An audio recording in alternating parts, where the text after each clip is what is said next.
Alors en quoi le projet Twicté est-il une réussite? Alors c'est toujours compliqué de dire qu'un dispositif pédagogique est une réussite. Permets-moi de parler de motifs de satisfaction. Donc les motifs de satisfaction dans Twicté aujourd'hui, c'est peut-être le nombre de classes qui participent. On en est à la saison 6. La saison 5 a rassemblé environ 1050 dossards distribués, environ 700 classes dans toute la francophonie. C'est aussi les retours enthousiastes des classes et des enseignants sur Twitter avec une pratique de la dictée qui est beaucoup plus décomplexé. On a réussi un petit peu à court-circuiter cette posture d'angoisse face à l'exercice. Et puis, tu as dû vivre cela aussi en classe, Régis, lorsque on fait une erreur au tableau, nous, lorsqu'on recopie quelque chose, et qu'on a un élève qui lève la main et qui nous dit « Maître, il manque un S, hashtag accord GN ». Peut-être qu'on peut rajouter un point, c'est que c'est pas vraiment à nous de dire, ou aux enseignants même, s'ils ont ce ressenti, si c'est une réussite ou pas. D'un point de vue scientifique, il y a les fameux labos de recherche dans le projet IFRAN-TAO, Twicté pour apprendre l'orthographe, qui eux vont nous dire quels sont les points qui fonctionnent ou les leviers à développer davantage dans ce projet. Quelles sont les difficultés que vous avez rencontrées dans le projet Twicté?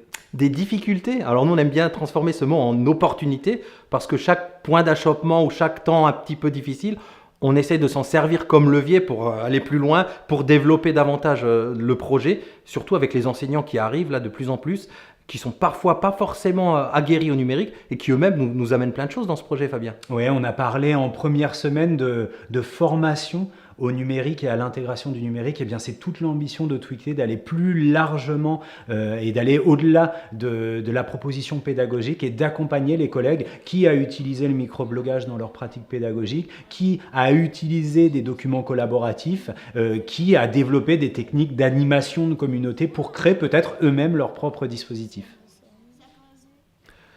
Y a-t-il eu des résistances ou des difficultés du côté des élèves?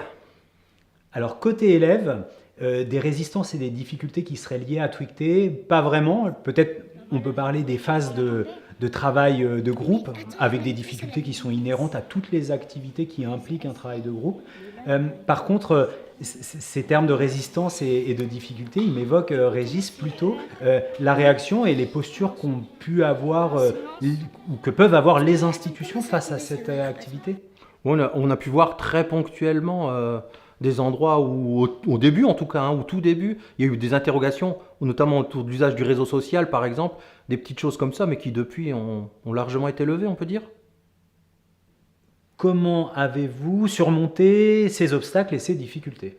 Alors peut-être pour commencer du côté des élèves, on peut avoir cet effet si on n'apprend pas, disons, aux élèves à collaborer, d'avoir cet élève qui a un peu plus de bagou, ou alors peut-être qui est considéré par ses camarades comme le meilleur en orthographe, qui va avoir son mot au chapitre plus que les autres, mais il y a une espèce de retour de bâton à la phase de production des outils ou de réception des outils, où il va se rendre compte que non, c'est peut-être pas forcément lui qui avait raison. Ces espèces de juges de paix aussi qu'on peut avoir en classe, ils ont le droit d'utiliser les cahiers, les cartes mentales, enfin tous les apports qui ont pu être mis en place par l'enseignant.